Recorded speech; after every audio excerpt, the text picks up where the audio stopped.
pagi, Assalamualaikum warahmatullahi wabarakatuh. Shalom, Salve, Om Swastiastu, Namo Buddhaya, salam kebajikan dan salam sehat untuk kita semua. Perkenalkan, saya Dr. Deci Kori Eliana Roosevelt, lulusan SHM Hum. Saya merupakan seorang dosen dengan jabatan fungsional lektor pada program studi ilmu hukum Fakultas Hukum Universitas Nusa Cendana, Kupang, Nusa Tenggara Timur.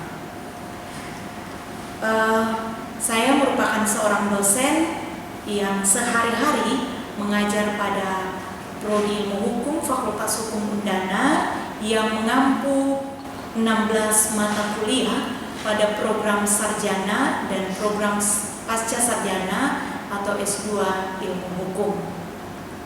Pada program sarjana, mata kuliah yang saya ampu ada beberapa, diantaranya hukum administrasi negara, hukum lingkungan, hukum keimigrasian dan kependudukan, perlindungan hukum bagi rakyat, hukum pengelolaan keuangan negara dan daerah, hukum agraria, politik hukum agraria, hukum adat, sosiologi hukum, budaya lahan kering kepulauan dan pariwisata, ilmu negara, dan perbuatan melanggar hukum oleh penguasa.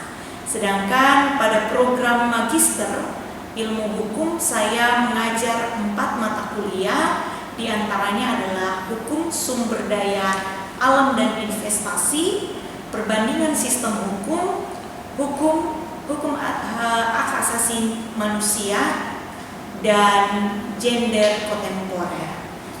Dan yang terakhir adalah kapita selekta hukum dan kebijakan publik. Saya akan menyampaikan terkait dengan rencana pembelajaran semester atau RPS saya dengan mata kuliah politik hukum agraria dengan kode mata kuliah HK 14210. Dan bobot SKS dari mata kuliah ini adalah 2 SKS yang diberikan pada mahasiswa dengan semester 4. Dan mata kuliah ini saya susun dengan capaian pembelajaran pada CPL Prodi, itu adalah bagaimana memastikan mahasiswa itu bertakwa kepada Tuhan Yang Maha Esa dan mampu menunjukkan sikap religius selama berada dalam perkuliahan, menjunjung tinggi nilai kemanusiaan dalam menjalankan tugas berdasarkan agama, moral, dan juga etika. Karena saya sadar benar bahwa saya tidak hanya berstatus sebagai pengajar, tapi juga berstatus sebagai pendidik yang harus mendidik mahasiswa untuk memiliki moral, agama, dan juga etika yang benar dan mampu menerapkan pemikiran logis, kritis, sistematis, dan juga inovatif dalam konteks pengembangan maupun juga implementasi ilmu pengetahuan dan juga teknologi dengan memperhatikan dan menerapkan nilai humaniora yang sesuai dengan bidang keahliannya. Dan juga saya tentu mengarahkan teman-teman mahasiswa untuk mampu menunjukkan kinerja mandiri, bermutu, dan juga terukur. Teman-teman mahasiswa juga harus mampu untuk mengkaji implikasi pengembangan atau implementasi ilmu pengetahuan teknologi yang memperhatikan dan menerapkan nilai humaniora sesuai dengan keahliannya masing-masing berdasarkan kaidah, tata cara, dan etika ilmiah dalam menghasilkan solusi, gagasan, desain, ataupun kritik seni. Ini penting supaya mengajarkan mahasiswa tidak mudah untuk melakukan praktek-praktek plagiat. Selain dari capaian pembelajaran pada CPL Prodi, saya juga melakukan capaian pembelajaran pada mata kuliah. Saya berharap mahasiswa itu mampu untuk melakukan analisis permasalahan-permasalahan berkaitan dengan politik hukum agraria atau pertanahan Indonesia berdasarkan peraturan perundang-undangan dan juga teori ketatanegaraan yang dipelajari selama mata kuliah ini berlangsung. Adapun juga atau materi pembelajaran yang akan saya sampaikan selama kurang lebih 1 semester kepada teman-teman mahasiswa dalam kelas saya. Dan ada 8 pokok materi pembelajaran atau pokok bahasan yang akan saya sampaikan dalam 16 kali pertemuan. Tentu itu juga terhitung mulai dari tugas-tugas yang akan saya berikan, lalu kemudian ujian tengah semester sampai pada ujian akhir semester.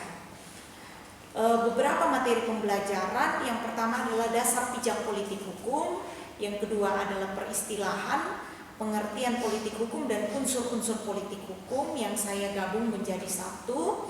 Lalu yang ketiga adalah asas-asas dan kaidah dalam pembentukan politik hukum agraria. Yang keempat adalah sejarah dinamika politik hukum agraria di Indonesia. Yang kelima adalah sistem dan prosedur pendaftaran hak atas tanah dan juga permasalahannya. Yang keenam adalah reformasi politik hukum agraria. Yang ketujuh adalah permasalahan politik hukum agraria di Indonesia. Yang kedelapan adalah politik hukum agraria dalam ranah legislasi daerah. Dan saya menggunakan cukup banyak sumber referensi yang dapat digunakan oleh teman-teman mahasiswa. Jadi teman-teman mahasiswa juga bisa membaca buku, baik di perpustakaan, ada pada perpustakaan kita di perpustakaan Fakultas Hukum itu juga tersedia beberapa buku yang saya gunakan. Itu diantaranya adalah buku politik hukum politik agraria nasional punyanya Iman Sutikno, itu pengarangnya adalah UGM Press, dan itu silakan dicari. Lalu ada bukunya Daniel S. Lev, itu Hukum dan Politik di Indonesia, Kesinambungan dan Perubahan, Kesinambungan dan juga Perubahan. Lalu ada buku dari Muksin dan Imam Kuswahyono dengan judul Hukum Agraria Indonesia dalam Perspektif Sejarah, dan juga bisa menggunakan buku Budi Harsono, Hukum Agraria Indonesia, Sejarah Pembentukan UUPA. Ini juga sangat baik ya, teman-teman juga bisa kemudian mengkaji bagaimana sejarah pembentukan UUPA. Dan kemudian ada buku politik hukum, itu punyanya Abdul Latif dan juga Hasbi Ali. Dan juga saya menggunakan buku dari Prof. Muhammad Mahfud MD dengan judul Membangun Politik Hukum Menegakkan Konstitusi, serta menggunakan buku dari Otong Rosadi dan Andi Desmond, yakni Studi Politik Hukum dalam Suatu Optik Ilmu Hukum. Jadi teman-teman mahasiswa itu bisa juga mencari berbagai referensi seperti yang saya sampaikan, tetapi juga dengan referensi ataupun judul-judul buku yang lain, namun bersesuaian dengan materi perkuliahan kita, yang pastinya menyesuaikan dengan materi pembelajaran ataupun juga pokok bahasan yang sudah saya sampaikan. Dan saya menggunakan metode pembelajaran atau bentuk-bentuk pembelajaran di dalam mata kuliah politik hukum agraria ini dengan metode ceramah, tanya jawab, dan juga diskusi, baik itu diskusi interaktif maupun juga model-model tutorial yang saya gunakan. Saya menggunakan model penilaian di mana menggunakan beberapa bobot. Yang pertama adalah penilaian yang saya ambil itu berdasarkan penilaian kemampuan mereka, keaktifan dan juga kehadiran mereka di dalam kelas. Jadi mulai dari absensi itu selalu menjadi perhatian penilaian saya, kehadiran mereka, berapa selama 16 kali pertemuan, berapa kali mereka tidak hadir, lalu kemudian keaktifan mereka, bagaimana mereka punya inisiatif untuk bertanya, lalu secara responsif itu menjawab pertanyaan-pertanyaan yang saya berikan, itu juga menjadi penilaian saya. Termasuk juga saat mereka fokus atau tidak berada di dalam ruang kelas untuk memaknai, memahami mata kuliah yang saya sampaikan. Dan saya membagi dalam beberapa basis evaluasi yang pertama adalah aktivitas partisipatif, dan aktivitas partisipatif ini bobotnya adalah 25 yang terdiri dari diskusi. Dan diskusi ini biasanya pada setiap topik yang saya berikan. Jadi diskusi tiap topik itu topiknya tentu akan berbeda-beda tergantung dengan materi topik bahasan apa yang saya berikan. Dan hasil proyek itu 25%. Biasanya proyek-proyek pengolahan itu berkenaan dengan bagaimana mereka mendesain, merasakan, dan juga menunjukkan kreativitas mereka. Lalu ada komponen basis evaluasi yang berikut adalah kognitif atau pengetahuan mereka. Nah, pengetahuan dan juga ataupun kognitif mereka itu dilihat dari tugas kuis yang saya berikan, lalu ujian tengah semester dan juga ujian akhir semester.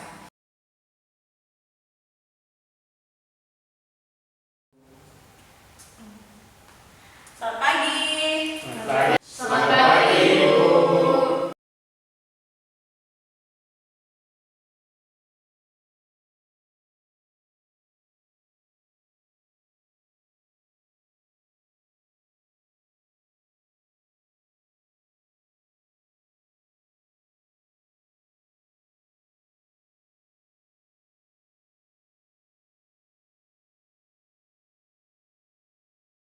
Selamat pagi teman-teman. Selamat pagi, Bu. Teman-teman, dan kita ketemu lagi tapi dengan pokok bahasan yang baru yang hari ini akan kita bahas secara bersama terkait dengan sistem dan juga prosedur pendaftaran hak atas tanah dan juga permasalahannya. Oke, di minggu lalu saya ingin review nih. Di minggu sebelumnya mata kuliah kita terkait dengan topik apa? Siapa yang bisa menyampaikan kepada kita review di minggu lalu? Yang bisa? Minggu lalu kita bicara terkait apa? Oke.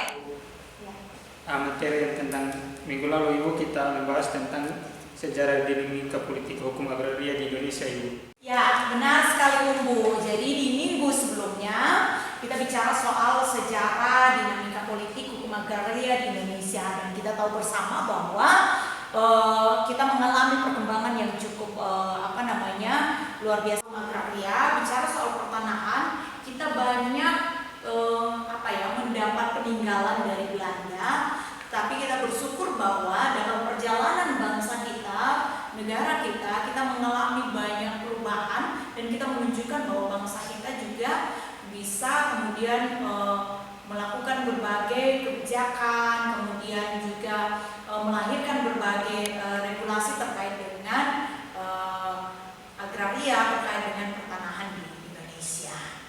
Oke, sebelum kita mulai perkuliahan kita dengan materi yang baru di pagi hari ini, saya minta salah satu teman-teman untuk mewakili kita akan berdoa supaya proses perkuliahan kita boleh berlangsung dengan baik, selesai pun dengan baik, dan teman-teman mendapatkan hikmat, memahami dan juga memaknai materi perkuliahan kita dengan baik. Siapa yang mau memimpin doa pembukaan kuliah pagi hari ini? Ibu dosen dan teman-teman, sebelum kita mulai dengan perkuliahan kita pagi ini, izinkan saya memimpin doa ini menurut agama Kristen Protestan. Marilah kita berdoa. Ya Tuhan Allah Bapa kami dalam kerajaan surga, syukur dan berterima kasih kami haturkan hadapan hadirat-Mu karena Engkau telah menuntun kami hingga kami boleh tiba di kampus ini dengan baik. Kami akan memulai dengan perkuliahan kami pagi ini. Kami mohon Engkau menyertai agar perkuliahan ini dapat mulai dari awal pertengahan hingga boleh berakhir dengan baik. Terima kasih Tuhan Yesus, haleluya. Oke teman-teman, sebelum kita masuk dalam materi perkuliahan, saya absen dulu ya. Ya, yang pertama Stephen Yohanes Dila. Hadir, Ibu. Yang kedua Christina MD Soleh. Hadir Ibu. Umbu Kudu Kamila. Hadir, Ibu. Yosef Durisalo. Hadir, Ibu. Akan masuk dalam perkuliahan kita, dan hari ini kita akan bicara terkait dengan sistem dan prosedur pendaftaran hak atas tanah dan permasalahannya.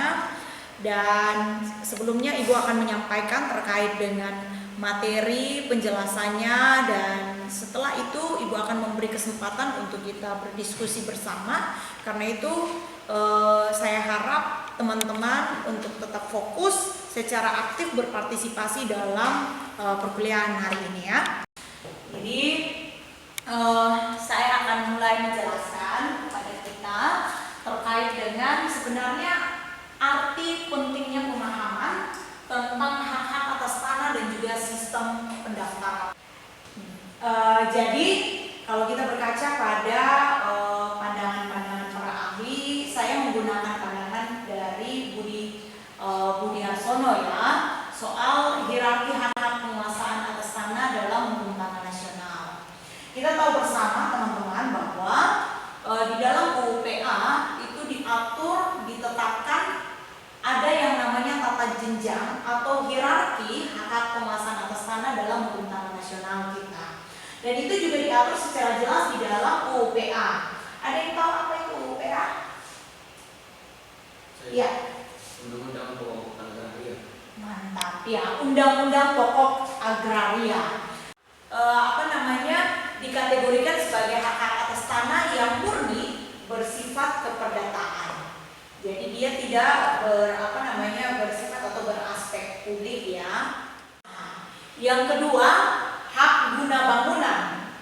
Yang ketiga, hak pakai. Yang keempat, hak sewa untuk bangunan, hak membuka tanah, hak memungut hasil hutan, hak-hak atas tanah untuk keperluan suci dan sosial, hak gadai, hak usaha bagi hasil, hak menumpang, dan hak sewa tanah. Oke, teman-teman, kalau kita bicara soal hak ya, kita lihat bahwa kita kenal ada namanya hak individual ataupun juga hak perdataan. Oke, teman-teman, kelihatannya juga cukup capek ya, karena dari tadi melihat materi yang diberikan dan pertanyaan-pertanyaan, tapi saya ingin kita tetap bersemangat di dalam perkuliahan kita. Karena itu kita games dulu, kita ice breaking dulu. Saya minta teman-teman berdiri. Ya, ice breaking kita akan melakukan ice breaking, tepuk pagi, siang, malam. Jadi kalau ibu bilang tepuk pagi 1 kali, tepuk siang 2 kali, tepuk malam 3 kali. Ada ya? Ini menguji konsentrasi kalian nih. Nah, jadi siapa yang tidak berkonsentrasi pasti langsung bisa kelihatan. Oke ya? Jadi tepuk pagi. Ya. Tepuk malam. Semangat kita. Jadi kalau selalu tersenyum, selalu ketawa itu membangkitkan semangat kita ya. Oke, sekali lagi. Tepuk malam. Tepuk siang malam.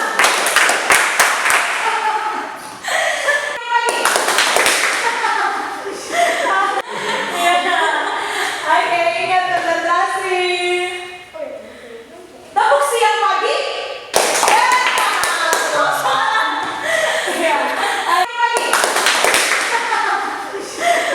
Oke teman-teman, materi kita sudah selesai.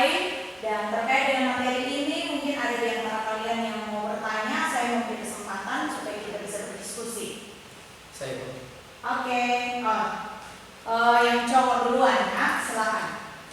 Terkait materi tadi saya ingin bertanya, bagaimana cara membatalkan atau memindahkan hak milik tanah?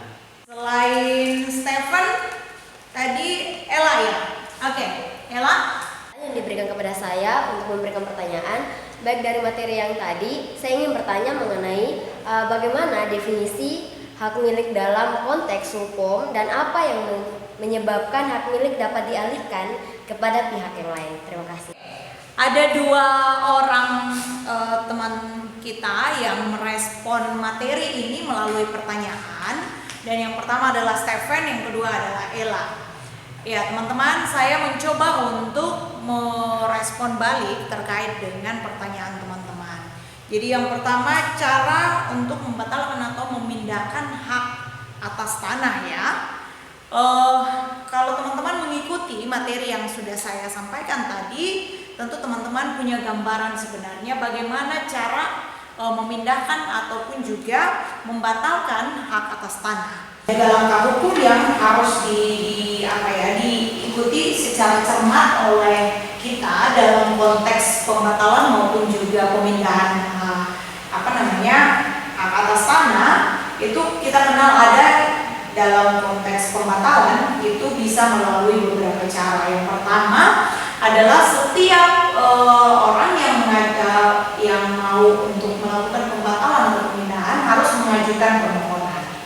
Ya, pengajuan permohonan itu dipastikan untuk harus melengkapi bukti-bukti terkait dengan kepemilikan atas tanah dan lain sebagainya. Setelah pengajuan permohonan, maka akan ada yang namanya penelitian dan verifikasi oleh pihak daripada lembaga yang berwenang. Dalam hal ini pertanahan. Jadi pertanahan akan melakukan penelitian dan juga verifikasi terkait dengan pengajuan permohonan tadi. Dan setelah pengajuan permohonan, penelitian dan juga verifikasi, maka akan sampai pada keputusan.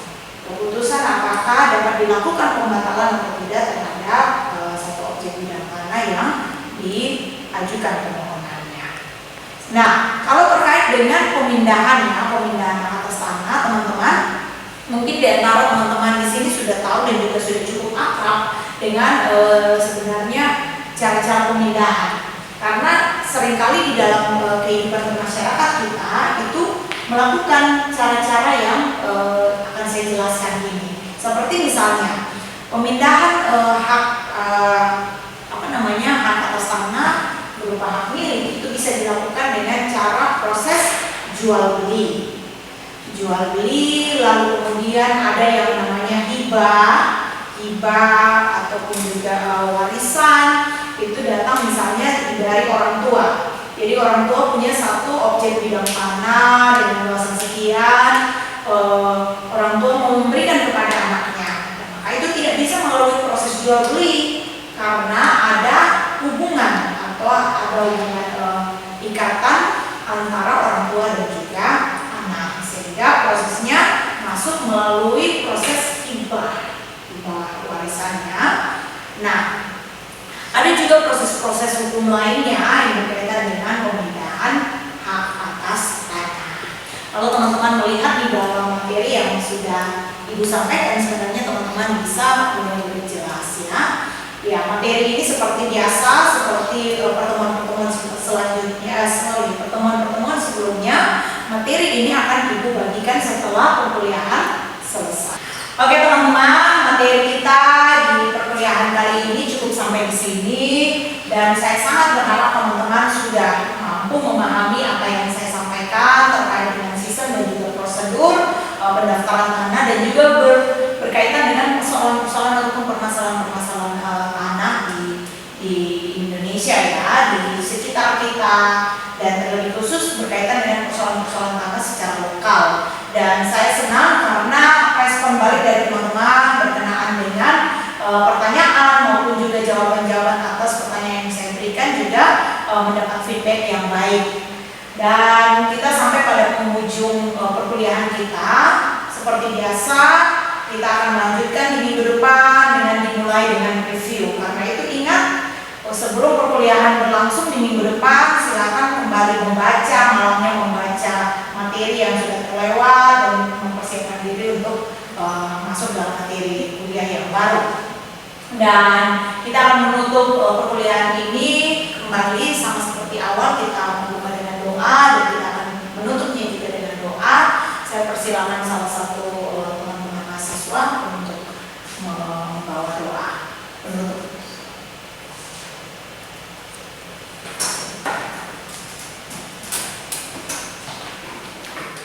Ya Ibu dosen dan teman-teman, sebelum kita mengakhiri perkuliahan kita, mari kita satu hati dalam doa. Kita berdoa. Tuhan Allah Bapa di surga, Bapa yang kami sumpah dan puji lewat anak Yesus Kristus. Terima kasih tuntunan dan kiranya apa yang telah disampaikan dosen kepada kami bisa kami terima, bisa kami gunakan dalam hidup kami dan bisa kami gunakan ketika kami lulus dari kuliah kami. Benar dapat kami ya Tuhan. Oke teman-teman, sampai jumpa di pertemuan minggu depan.